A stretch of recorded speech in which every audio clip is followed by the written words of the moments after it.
Hello दोस्तों, मैं Sarla Yadav SY Hindi platform channel पर एक बार फिर से आप सभी का हार्दिक अभिनंदन करती हूं। और आज के इस वीडियो में हम देखेंगे संस्कृत काव्य शास्त्रीय रचनाकार और उनकी रचनाएं।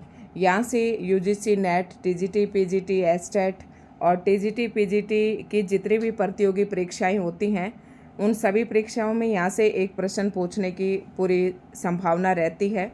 तो आज की वीडियो बहुत ही छोटी होगी लेकिन बहुत ही महत्वपूर्ण है। और ये संस्कृत के काव्य शास्त्रीय रचनाकार हैं जिन्होंने रचनाएं रची और काफ़ी इम्पोर्टेंट है। जैसे कि पूछा जाता है सीधे तौर पर रचनाकार का नाम दिया गया है, फिर समय दिया गया है और रचनाएं दी गई हैं। रचनाकार है भरत मुनि और इनका समय सीमा जो है प्रथम शताब्दी से है और इनकी रचना का नाम है नाट्य शास्त्र।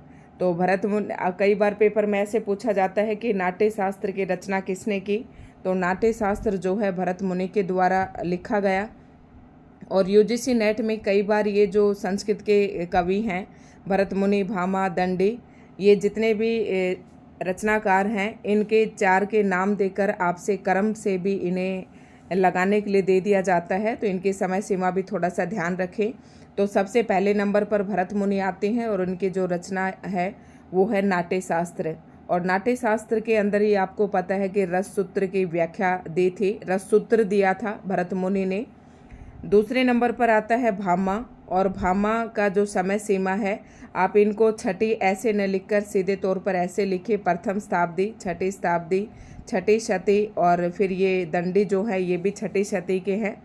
तो भामा की जो समय है वो छठी शती है और इनकी जो रचना का नाम है काव्य अलंकार। ये भी मोस्ट इम्पोर्टेंट है, जो इम्पोर्टेंट है वो मैं आपको बताती जाऊंगी, जो अक्सर पेपर में पूछी जाती है। तो भरत मुनि इम्पोर्टेंट है, भामा की रचना भी इम्पोर्टेंट है। उसके बाद आता है दंडी और इनकी समय सीमा है छठी शती और इनकी रचना का नाम है काव्यादर्श। 2-3 बार आप बोलेंगे तो आपको याद हो जाएगा। भरत मुनि की रचना का नाम है नाट्य शास्त्र और नाट्य शास्त्र के अंतर्गत इन्होंने रस सूत्र दिया, इस प्रकार से आपको याद हो जाएगा। फिर भामा का आता है काव्य अलंकार और दंडी का है काव्यादर्श, ठीक है। नेक्स्ट है उद्भट, और उद्भट के जो समय सीमा है वो 8वीं शती है और इनकी रचना का नाम है काव्य अलंकार सार संग्रह। तो ये केवल मैंने अभी इसलिए बताई थी आपको, रचना और रचनाकार इसलिए बताए हैं ताकि जब हम काव्य प्रयोजन, काव्य उद्देश्य और काव्य हेतु ये पढ़ेंगे तो इनके नाम बार बार आएंगे और इनकी रचना का नाम भी बार बार आएगा। तो उससे पहले एक बार आप ये याद कर लें कि कौन से संस्कृत के काव्य शास्त्री हैं जिन्होंने कौन रचना लिखी। तो एक बार ये नाम अगर आपके जाने पहचाने हो जाएंगे और ये रचनाएं भी आपने एक बार पढ़ ली होंगी तो वो जब काव्य हेतु, काव्य प्रयोजन, काव्य लक्षण वगैरह पढ़ेंगे तो आपको समझने में आसानी होगी। तो उद्भट की जो रचना का नाम है वो है काव्य अलंकार सार संग्रह। उद्भट मतलब थोड़ा सा नाम भी अटपटा सा है, बड़ा सा है, और इनकी रचना का नाम भी है काव्य अलंकार सार संग्रह। आप थोड़ा सा डिफरेंस यहाँ पर क्रिएट आपको बना के चलना है।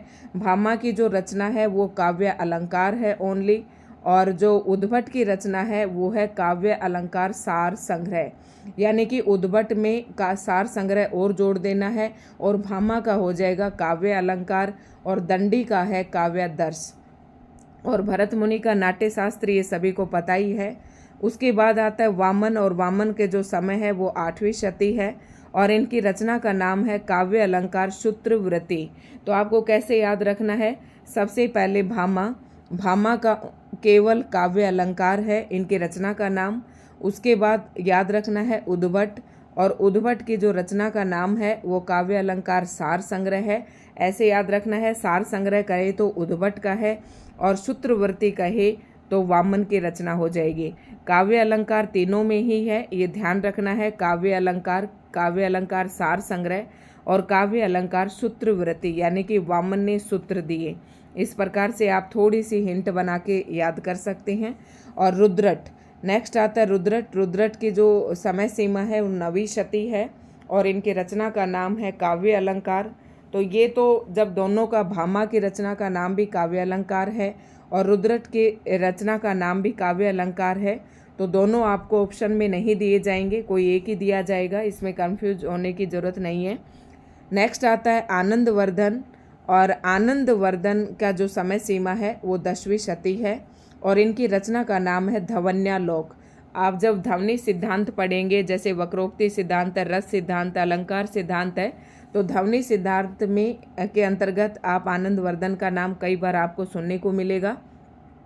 तो याद रखना है आनंदवर्धन, ध्वन्या, ध के साउंड यहाँ से आ रही है, ये भी ध है, तो ये इस तरीके से आप ट्रिक याद रख सकते हैं। आनंदवर्धन की रचना का नाम है ध्वन्यालोक। नेक्स्ट है राजशेखर, और राजशेखर की जो समय सीमा है वो 10वीं शती है, 10वीं शती, और इनकी रचना का नाम है काव्य मीमांसा, काव्य मीमांसा। नेक्स्ट है अभिनव गुप्त, और अभिनव गुप्त का नाम आपने पढ़े होंगे जब रस निष्पत्ति हमने पढ़ी थी, उसके अंतर्गत 4 आचार्य पढ़े थे हमने, भट्ट नायक, भट्ट लोलट, अभिनव गुप्त, तो वहाँ पर इनका नाम आया था। और अभिनव गुप्त की रचना का नाम है ध्वन्यालोक लोचन। तो ध्वन्यालोक ओनली, केवल रचना जो है ये आनंदवर्धन की है, और आ से ही हैं दोनों के नाम। आनंदवर्धन की जो रचना है वो ध्वन्यालोक है, और अभिनव गुप्त की रचना का नाम है ध्वन्यालोक लोचन। तो ऐसे आपको याद रखना है। नेक्स्ट है कुंतक, और जिसने अगर ये सिद्धांत पढ़ रखे हैं, रस सिद्धांत, वक्रोक्ति सिद्धांत, और अगर आप ये हमसे पढ़ना चाहते हैं कि मैम ये सिद्धांत पढ़िए, रस संप्रदाय जैसे अलंकार संप्रदाय, ये जितने भी संप्रदाय हैं 6-7, अगर आप ये पढ़ना चाहते हैं तो कमेंट जरूर कीजिएगा। तो कुंतक की जो रचना का नाम है वो है वक्रोक्ति जीवितम। तो कुंतक ने, आपको पता है कि वक्रोक्ति का सिद्धांत दिया था, तो इनकी पुस्तक का नाम भी है वक्रोक्ति जीवितम। नेक्स्ट आता है धनंजय, और धनंजय की जो समय सीमा है वो 11वीं शती है, और इनकी रचना का नाम है 10 रूपक। याद कैसे रखेंगे, बहुत ही आसान ट्रिक है। धन के 10 रूप हैं, चाहे वो किसी भी रूप में आप देख सकते हैं, इस प्रकार से याद रखें। आचार्य भोजराज, और भोजराज की जो 11वीं शती इनकी समय सीमा है, और रचना का नाम है श्रृंगार प्रकाश और Saraswati Kanthabharana. Very most important है दोनों ही रचनाएं, और सरस्वती कंठाभरण जो है ये रचना अक्सर पेपर में पूछी जाती है। आचार्य भोजराज, आचार्य भोजराज की रचना का नाम है सरस्वती कंठाभरण। ठीक है। नेक्स्ट आता है क्षेमेंद्र, और क्षेमेंद्र ने औचित्य का सिद्धांत दिया था, उसी से इनकी पुस्तक का नाम भी है औचित्य विचार चर्चा और कवि कंठाभरण।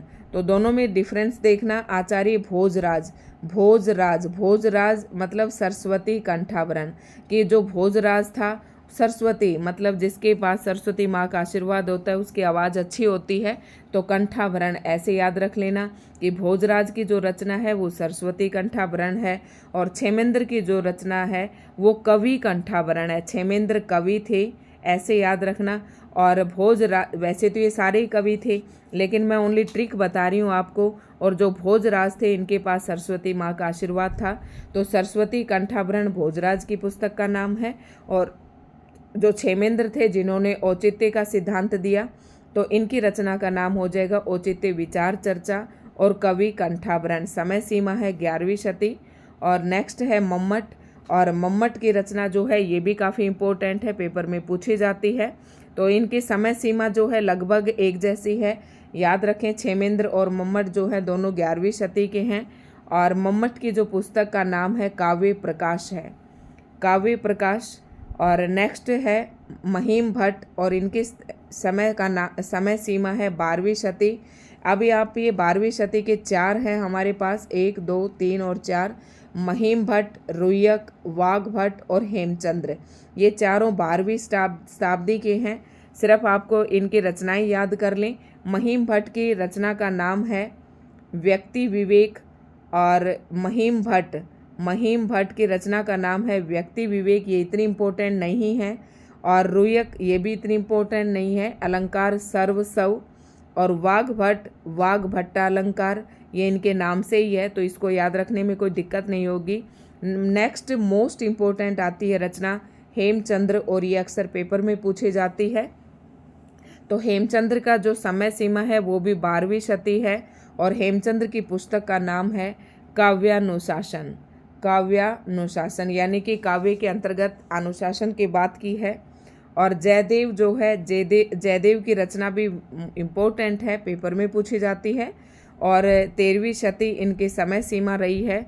और जयदेव की रचना का नाम है चंद्रालोक, मतलब जिनकी जय होती है उनकी जय चंद्रमा तक पहुंच जाती है, जयदेव यानी कि चंद्रालोक। इनकी पुस्तक का नाम है चंद्रालोक। और विश्वनाथ, ये भी इम्पोर्टेंट है, कई जगह पर जब आप हिंदी साहित्य पढ़ेंगे तो साहित्य दर्पण का नाम आपको पढ़ने को मिलेगा। तो विश्वनाथ की जो समय सीमा है वो 14वीं शती है और इनकी पुस्तक का नाम है साहित्य दर्पण। विद्याघर ये इतना इम्पोर्टेंट नहीं है, फिर भी अगर आप याद करें तो कर सकते हैं। एकावली इनकी रचना का नाम है। और नेक्स्ट है भानुदत्त। भानुदत्त का नाम भी कई जगह पर आता है और भानुदत्त की जो समय सीमा है वो 15वीं शती है। और रस मंजरी और रस तरंगिणी, यानी कि भानुदत्त ने सिर्फ रस पर बात की है, रस मंजरी और रस तरंगिणी ये इनकी पुस्तक का नाम है। शेखर केशव मिश्र 16वीं सदी इनका समय सीमा है। और अलंकार जो है इनकी पुस्तक का नाम है। आगे जो पुस्तक आ रही है वो भी बहुत ही इम्पोर्टेंट है और ये भी अक्सर एग्जाम में पूछी जाती है। अप्पे दीक्षिण, अप्पे दीक्षित भी कहीं पर लिखा हुआ होता है और अप्पे दीक्षिण भी। इनकी समय सीमा 16वीं शती है और पुस्तक का नाम है कुवलयानंद। अगर आप एस्टेट नेट के पेपर पिछले वर्षों के अगर नेट के एग्ज़ाम उठाएंगे तो ये नाम अक्सर नेट एग्ज़ाम में देखने को मिलता है, हर एक पेपर में आपको देखने को मिल जाएगा। तो कुवलयानंद इनकी पुस्तक का नाम है और दूसरी पुस्तक है चित्रमीमांसा। नेक्स्ट और वेरी मोस्ट इम्पोर्टेंट, ये भी इम्पोर्टेंट है, इस पर भी आप स्टार लगा लें, पंडित जगन्नाथ, और इनका समय सीमा है 17वीं शती। और रस गंगाधर इनकी पुस्तक का नाम है।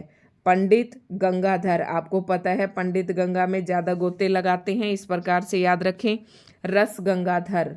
नेक्स्ट है वेद व्यास। वेद व्यास ने अग्नि पुराण लिखा और महर्षि यास्क ये निरुक्त। ये पुस्तक, ये दोनों आपको याद करने की जरूरत नहीं है, ये पेपर में नहीं पूछी जाती हैं।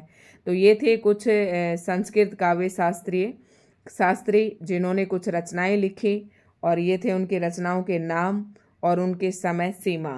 तो शायद आपको वीडियो अच्छी लगी होगी। अगर आपको वीडियो अच्छी लगे तो लाइक एंड शेयर करें और अगर आप हमारे चैनल पर नए हैं तो चैनल को सब्सक्राइब जरूर कर लें। अगर आप DSSB TGT PGT हिंदी की तैयारी कर रहे हैं तो आप हमारे चैनल से जुड़ सकते हैं। DSSB PGT हिंदी का जो सिलेबस दिया गया है उसी के अकॉर्डिंग मैं क्लास 1 क्लास 2 करके मैंने सारा सिलेबस यहाँ पर पढ़ा रही हूँ। तो आप हमारे चैनल को सब्सक्राइब करके अपने DSSB PGT और TGT एग्ज़ाम की तैयारी कर सकते हैं।